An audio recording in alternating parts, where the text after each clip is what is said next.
தேவனுக்கே மகிமை உண்டாவதாக. அன்பான கர்த்தருடைய பிள்ளைகளே, நீங்கள் யாவரும் சுகமாயிருப்பீர்கள் என்பதை கர்த்தருக்குள்ளாக விசுவாசிக்கிறேன். தேவனாகிய கர்த்தர் உங்களையும் உங்களுடைய குடும்பங்களையும் ஆசீர்வதிப்பாராக. இந்த நாளிலும் தியானத்திற்கென்று சங்கீதத்தின் புஸ்தகம் 68ஆம் அதிகாரம் 6வது வசனத்திலே வாசிக்கிறோம்.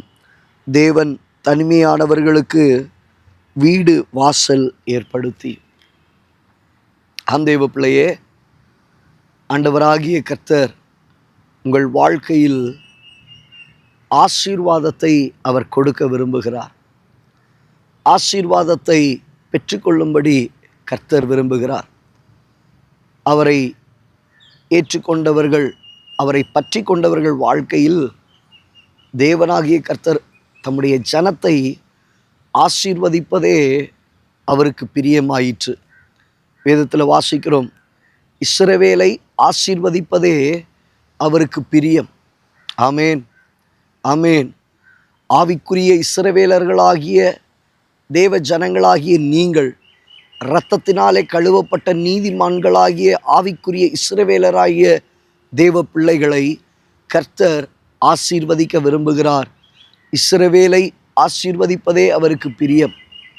அதிலும் குறிப்பாக இந்த இடத்துல அழகான ஒரு வார்த்தை, உங்கள் உள்ளத்திற்குள்ளே பல காலங்களாக எங்களுக்கு ஒரு நல்ல வீட்டின் காரியம் உண்டாகாதா, சொந்த வீடு கிடைக்காதா, வீடுகளுக்குரியதான வாசல்கள் கிடைக்காதா என்று சொல்லி பல விதங்களிலே ஏங்கிக் கொண்டிருக்கிறதான தேவ பிள்ளைகளாய் நீங்கள் இருக்கிறீர்கள்.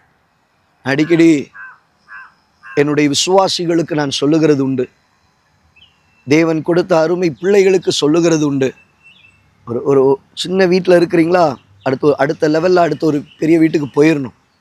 அடுத்து அதிலிருந்து ஒரு லீஸுக்கு போயிடணும். அந்த லீஸ் வீட்டிலிருந்து ஒரு சொந்த வீட்டிற்கு நேராக கடந்து போகணும். நீங்கள் ஆசீர்வதிக்கப்படுகிறத நான் பார்க்கணும். தேவனும் நீங்கள் ஆசீர்வதிக்கப்படுகிறத தான் ஆண்டவர் விரும்புகிறார்.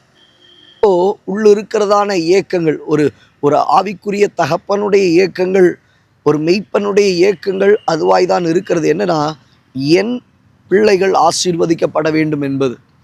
இங்கே ஆண்டவர் சொல்லுகிறார், தேவன் தனிமையானவர்களுக்கு வீடு வாசல் ஏற்படுத்தி. நேகருடைய வாழ்க்கையில் குடும்பங்களினால் தனிமைப்படுத்தப்பட்டது உண்டு, உங்களை சுற்றி இருக்கிற சகோதரர்களால் தனிமைப்படுத்தப்பட்டது உண்டு. உங்கள் சொந்தங்கள் எல்லாம் நல்ல ஒரு நிலையில் இருப்பார்கள், உங்களை புறக்கணித்து இருப்பார்கள், நீங்கள் தனித்து ஓடுகிறவர்களாக இருப்பீர்கள். இன்றைக்கு ஆண்டவர் சொல்லுகிறார், தனிமையான தேவ பிள்ளையே, தனிமையாய் விடப்பட்டதான தேவ ஜனமே, உன்னுடைய வாழ்க்கையில் தேவனாகிய கர்த்தர் வீடு வாசலை அவர் ஏற்படுத்தி, உனக்கான வாசல்களை அவர் ஏற்படுத்துகிறார். அது நீ எந்த சூழ்நிலையில் இருக்கிறாயோ அந்த சூழ்நிலைகளுக்கு அடுத்த ஒரு நிலையில். நான் எடுத்த உடனே கர்த்தர் இப்படி உன்னை ஆசீர்வதிப்பார் என்று சொல்லவில்லை. உன்னுடைய நிலையிலிருந்து உனக்கு அடுத்த படியான ஒரு ஆசீர்வாதத்திற்கு நேராய் கர்த்தர் உன்னை கொண்டு செல்ல விரும்புகிறார். இன்றைக்கு தானே அதற்குரிய வாசலை கர்த்தர் உங்களுக்கு திறப்பாராக, வழிகளை திறந்து நடத்துவாராக. விடுபட்டதான வேதனையோடு கூட, கவலைகளோடு கூட என் வாழ்க்கையில் இப்படிப்பட்ட ஆசீர்வாதங்கள் உண்டாகுமா என்று சொல்லி கலங்கி இருக்கிற தேவ ஜனமே, இன்றைக்கு கர்த்தர் உன்னோடு கூட பேசுகிற வார்த்தை, உனக்கான ஒரு சுதந்திரத்தை நான் ஆயத்தப்படுத்துகிறேன், உனக்கான வாசலை ஏற்படுத்துகிறேன், உனக்கான வீட்டை உனக்கு நான் ஏற்படுத்தி தருகிறேன். தேவனாகிய கர்த்தர் உனக்கான ஆசீர்வாதத்தை தந்து உன்னை ஆசீர்வதிப்பாராக. உங்கள் குடும்பத்தை, உங்களுடைய எதிர்காலங்களிலே, உங்கள் பிள்ளைகளுடைய வாழ்க்கையிலே கர்த்தர் சகலவற்றையும் ஆயத்தப்படுத்தி தேவன் உங்களை உயரத்தில் கொண்டு வந்து நிறுத்துவாராக. ஆனாலும் எத்தனை ஆசீர்வாதங்களை சுதந்திரித்தாலும் பெற்றுக்கொண்டாலும் ஆசீர்வாதத்தை அல்ல, ஆசீர்வாதத்தை கொடுத்த தேவனை ஒரு நாளும் மறந்து போகாதபடிக்கு ஜாக்கிரதை உள்ளவர்களாக இருக்க தேவனாகிய கர்த்தர் உங்களுக்கு கிருபை செய்வாராக. கண்களை மூடி ஜெபிக்கலாமா? நல்ல தகப்பனே, இந்த வார்த்தைகளை கேட்ட உம்முடைய பிள்ளைகளுடைய வாழ்க்கையில் நீர் அவர்களை தொடுவீராக. ஆண்டவரே, சொல்லப்பட்ட வசனத்தின்படி தேவன் தனிமையானவர்களுக்கு வீடு வாசல்களை ஏற்படுத்தி என்று சொல்லி பார்க்கிறோமே, அவருடைய வாழ்க்கையிலே அவர்களுக்கு உண்டாக வேண்டியதான வாசல்கள் திறக்கப்படட்டும், வீட்டின் காரியங்கள் உண்டாகட்டும், எல்லா தடைகள் உடைக்கப்படுவதாக, முன்னிருக்கிற பிரச்சனைகள் மாறி போவதாக, இயேசுவின் நாமத்தினால் இதை பெற்றுக்கொள்ள உதவி செய்வீராக.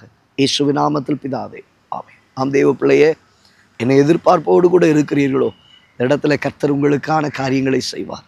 வாசலை திறப்பார், ஆச்சரியமாய் நடத்துவார். God bless you. God bless you. God bless you.